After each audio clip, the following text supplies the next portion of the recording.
Magandang araw sa atin mga kalingap. Mga kalingap, may panibagong blessing na nanito si Dara. Ano kaya ito? Pero bago po yan mga kalingap, kung bago pa lamang kayo sa channel ko, baka naman po pwedeng pa-like and subscribe my channel para lagi po kayong updated sa aking videos.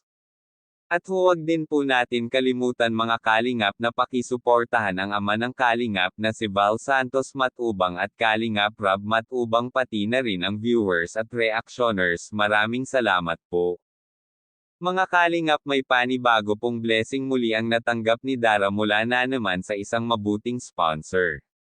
Nagbigay na naman ito ng financial para pangdagdag ng pampaayos ito sa kanilang kusina para hindi na ito mabasa ang kanilang mga gamit kapag ito ay umuulan, at mas lalong hindi na sila makikita or masisilip pa kapag ito may takip na, lalo na maaga ito nagigising si Dara kapag ito ay may pasok para maghanda ng pagkain nilang dalawang magkapatid. Kasanayan na rin ito ni Dara na maaga ito nagigising.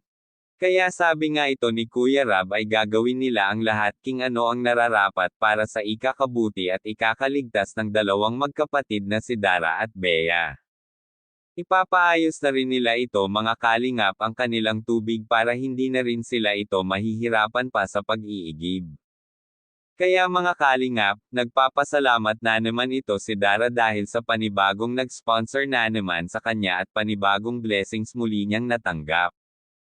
Kaya masayang-masaya ito si Dara dahil napakadaming nagmamahal sa kanya at tumutulong dito, kaya pinagpapasalamat niya ito sa Diyos ang lahat ng biyaya na kanyang natanggap. Maagang pamasko na daw ito sa kanya ang lahat-lahat, kaya mga kalingap, hanggang dito na lang muna ang update natin para kay Dara. Maraming salamat po.